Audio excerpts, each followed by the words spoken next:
Welcome to San Joaquin County Superior Court's Public Access Portal. In this tutorial, you'll learn how to access court calendars using the portal. First, you'll want to read the disclaimer and then click the Login button. You'll then want to go to the Scheduling drop-down and you'll see that there are two options available to you. First is the Court Calendar option and then the Weekly Court Calendar option.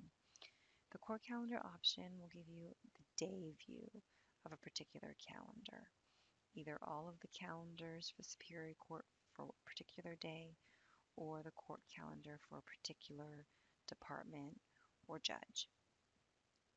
The weekly calendar will show an at-a-glance view of all the court calendars for the week or all the court calendars for the week for a particular judge or department or whatever parameters you set.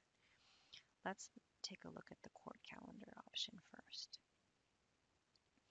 You'll see here that there are a variety of parameters available to you: date, docket type, courtroom, judge, prosecutor, probation officer.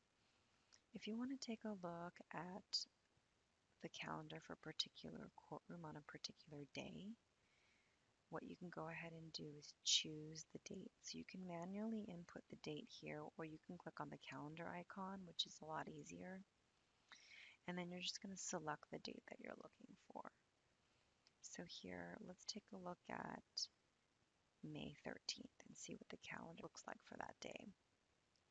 And say we don't want to see the calendar for the entire Superior Court, and we just want to see the calendar for this day for a particular department. You'll go to the courtroom option, and then you'll select the courtroom you want to see. So let's take a look at Department 35. We'll leave all the other parameters the same, and then we're going to click Retrieve. You can see here that there are a number of cases that were set for May 13th, and the count identifies the number of cases or hearings that were set in that particular calendar or docket type. So if we click on felony here, the 11 o'clock slot, it shows that there are 3 hearings set. Click on felony. We'll see that we had 3 cases set for arraignment. And it tells us the date and time, the judge, the courtroom, and the defendant.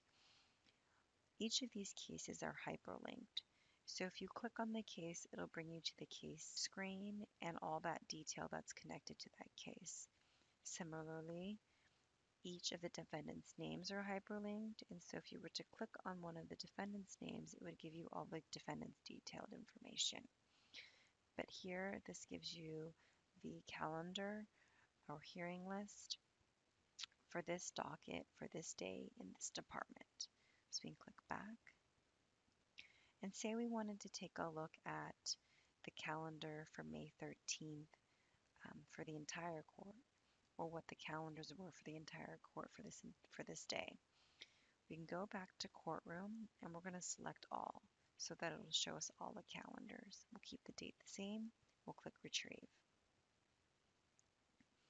And you'll see here that the list is a lot fuller. We have a lot more calendars set or dockets set, and it'll give you all the counts. And again, you can go to any one of these hyperlinks, click on it to get the case detailed information, and then delve even further into each case, and if you want, into the participant information. Let's go and view the weekly court calendar view. You have all of the same parameters that were available in the court calendar view, but you can see here that the display is different. It shows you the days of the entire week. So this defaults to the Sunday as the first day of the week.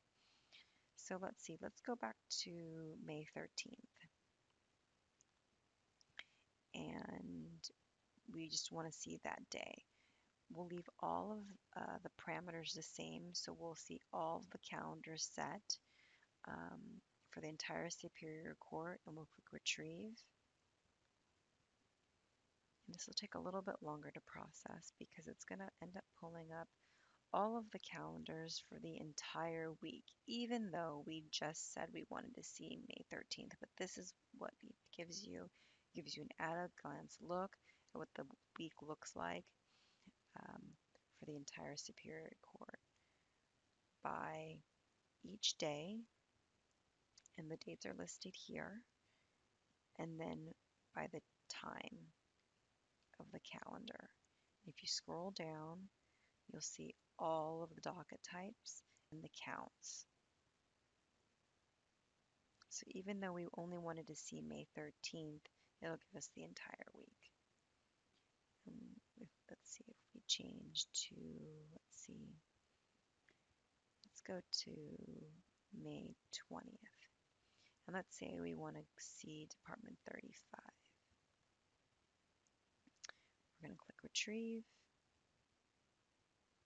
And see, you'll see here that there are fewer docket types set because we're just looking at one department, Department 35.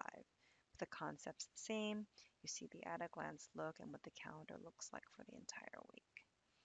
So that's a brief overview of how to access calendars in the portal. We hope this was helpful.